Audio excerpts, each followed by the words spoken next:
Hello, welcome to Mrs. T's Treasury of Books. I am Mrs. T, and the purpose for us meeting together today is to learn about author's purpose.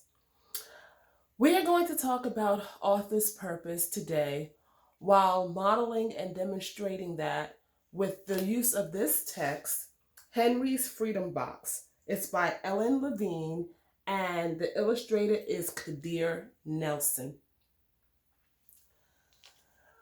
When authors write books, they are writing for a purpose. So the author's purpose is the reason why the author actually wrote a particular book. And there are generally four purposes for which an author will write. And so the takeaway from this lesson is, what are those four purposes and which purpose is this book written for? So I want you to think about the four main reasons why authors write. One of those reasons is that authors write to inform. The author is writing to teach or to provide information about a particular person, place, or an event, some type of topic. Another reason why authors write is to persuade. In other words, they want to convince you to have a certain perspective about something, to feel a certain way, to think a certain way. So an example of an author persuading would be a book of nonfiction, and the topic might be should animals be put into zoos or not. So that might be a persuasive text, and that's the reason why the author is writing, to persuade you to have a particular perspective or opinion about that text.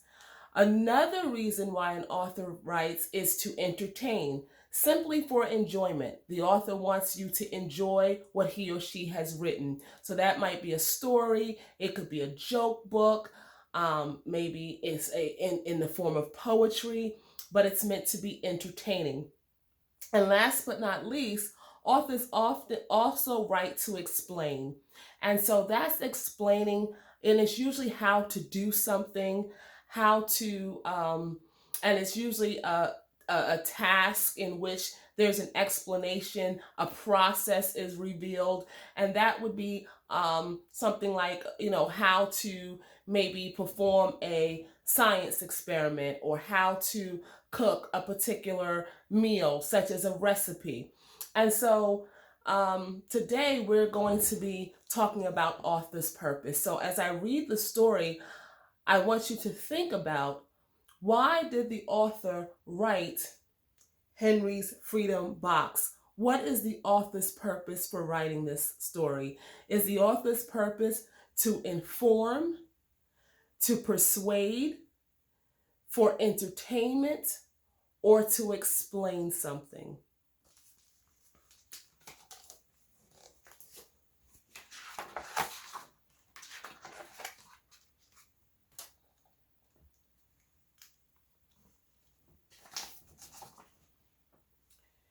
Henry Brown wasn't sure how old he was. Henry was a slave, and slaves weren't allowed to know their birthdays.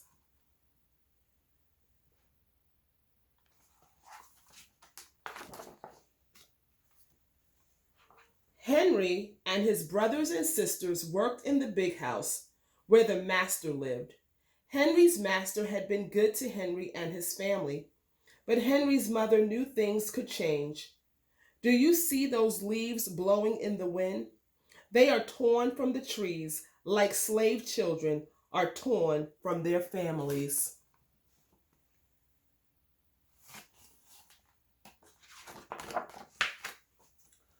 One morning, the master called for Henry and his mother. They climbed the wide staircase. The master lay in bed with only his head above the quilt. He was very ill. He beckoned them to come closer. Some slaves were freed by their owners. Henry's heart beat fast. Maybe the master would set him free. But the master said, "You are a good worker, Henry. I am giving you to my son. You must obey him and never tell a lie." Henry nodded, but he didn't say thank you. That would have been a lie.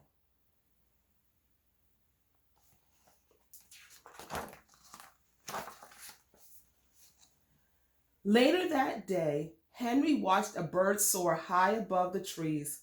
Free bird, happy bird, Henry thought. Henry said goodbye to his family. He looked across the field. The leaves swirled in the wind.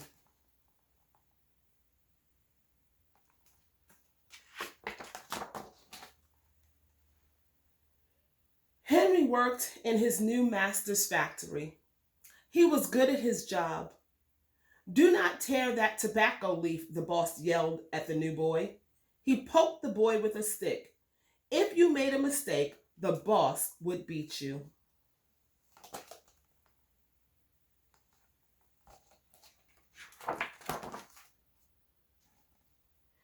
Henry was lonely. One day he met Nancy, who was shopping for her mistress.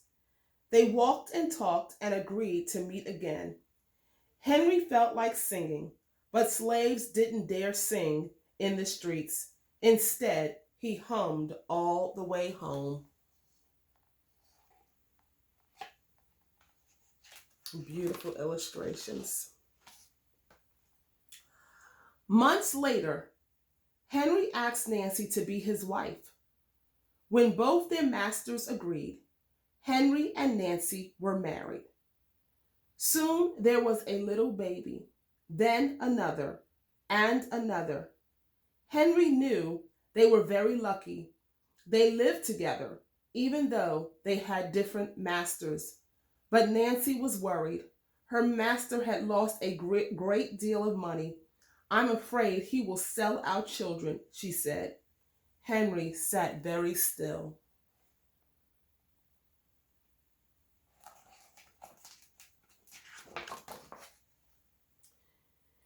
Henry worked hard all morning.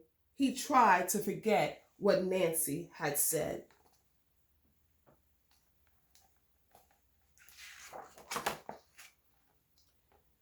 His friend James came into the factory.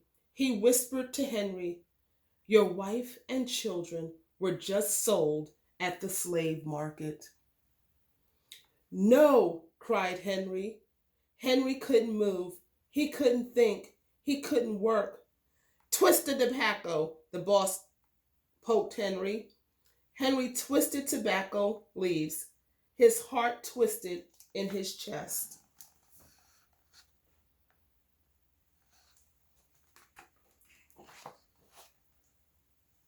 At lunchtime, Henry rushed to the center of town. A large group of slaves were tied together.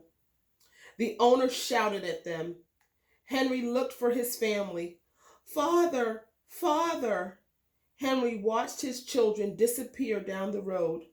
Where was Nancy? He saw her the same moment she saw him. When he wiped away his tears, Nancy, too, was gone.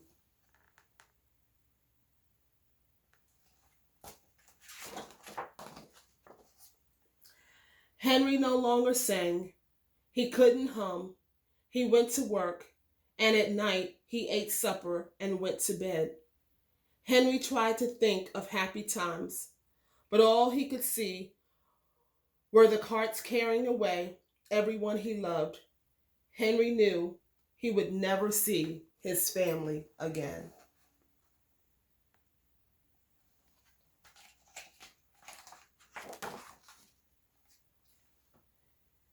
Many weeks passed.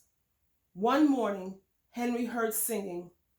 A little bird flew out of a tree into the open sky, and Henry thought about being free. But how? As he lifted a crate, he knew the answer. He asked James and Dr. Smith to help him. Dr. Smith was a white man who thought slavery was wrong. They met early the next day at an empty warehouse. Henry arrived with a box. I will mail myself to a place where there are no slaves, he said. James stared at the box, then at Henry. What if you cough and someone hears you? I will cover my mouth and hope, Henry said. Dr. Smith wrote on the box, to William H. Johnson, Arch Street, Philadelphia, Pennsylvania. Henry would be delivered to friends in Philadelphia. Then he printed on the crate in big letters, this side up with care.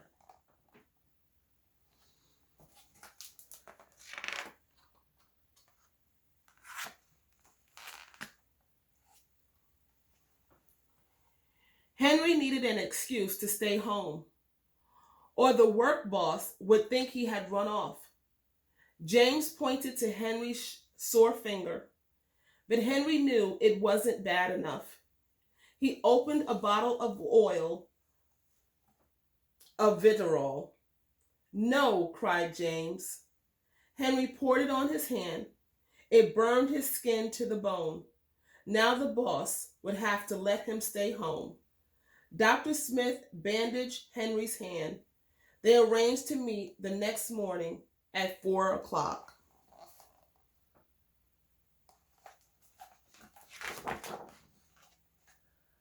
The sun was not yet up when Henry climbed into the box. Ready, he said. James nailed down the lid. Dr. Smith and James drove to the station. The railway clerk tipped the box over and mailed the paper to the bottom. Dr. Smith begged the clerks to be careful, but they didn't listen. They threw the box into the baggage car.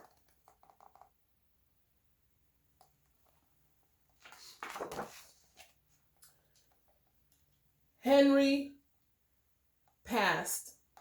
Henry was lifted up and thrown again, upside down. He heard waves splashing. This must be the steamboat headed for Washington, D.C. The ship rode smoothly, but Henry was still upside down. Blood rushed to his head. His face got hot. His eyes ached. He thought his head would burst, but he was afraid to move. Someone might hear him.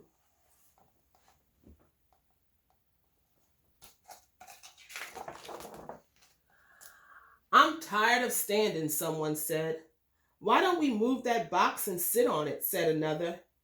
Henry held his breath. Could they be talking about his box? Henry was pushed. The box scraped the deck. Now he was on his right side, now on his left, and suddenly right side up.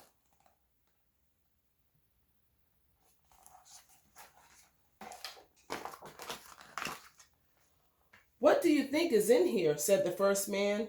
Mail, I guess, said the other. I am mail, thought Henry, but not the kind they imagine.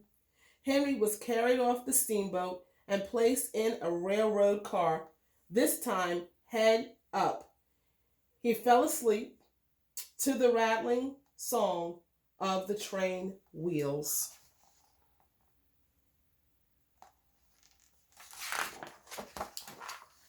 He awoke to loud knocking.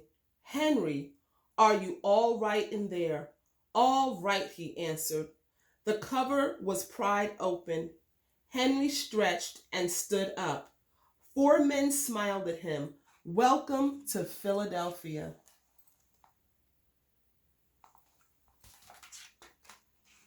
At last, Henry had a birthday, March 30th, 1849, his first day of freedom.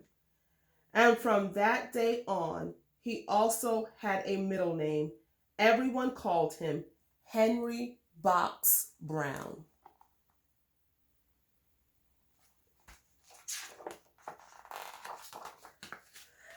And I want to do two things now. I want to go back to the front of this book because I want to read the title page again. It's called Henry's Freedom Box, a true story from the Underground Railroad. And the reason why this is so important that I don't neglect to state that, and that we notice everything on this page, is because it gives me some indication as to what type of book this is. This is actually a book that is an historical fiction book. So the genre of this book is historical fiction. So when thinking about author's purpose and thinking about the genre of the book, that will help me to determine the purpose for which the author wrote the book. So that's important. I also want to note also that the illustrator Kadir Nelson, he won a Caldecott Award honor book for this particular book as well. So that is really, really impressive, and the illustrations were absolutely breathtaking. And then I want to read the author's note as well. So the author's note says that, and this is important, so I want you to listen to the author's note. In the mid-1800s, there were about 4 million slaves living in the United States. Slaves were owned like tables or cows or wagons. Historians believe between 60,000 and 100,000 slaves escaped to freedom traveling on what was called the Underground Railroad. The Underground Railroad wasn't a real railroad. It was all the secret ways slaves made their way from the South to the North. They hid in carts, rode on horseback, walked hundreds of miles through forests and swamps, and crossed flowing rivers in summer and icebound rivers in winter. Conductors and station masters hid them and helped them throughout their journey. When Henry Brown climbed into the Freedom Box, he hoped he'd be carried to a safe world. He brought along a small tool to make air holes, a little water, and a few biscuits. Henry arrived in Philadelphia, having traveled 350 miles from Richmond, Virginia, in 27 hours. His story made newspaper headlines in America and Europe. Henry never found Nancy and his children. In 1850, he went to England, and there are some reports that he married again. We do not know with absolute certainty that Henry Box Brown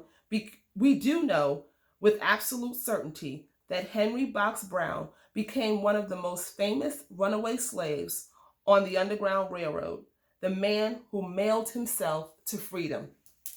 So let's talk a little bit about this. So what was the author's purpose for actually writing this particular story, which is a historical fiction?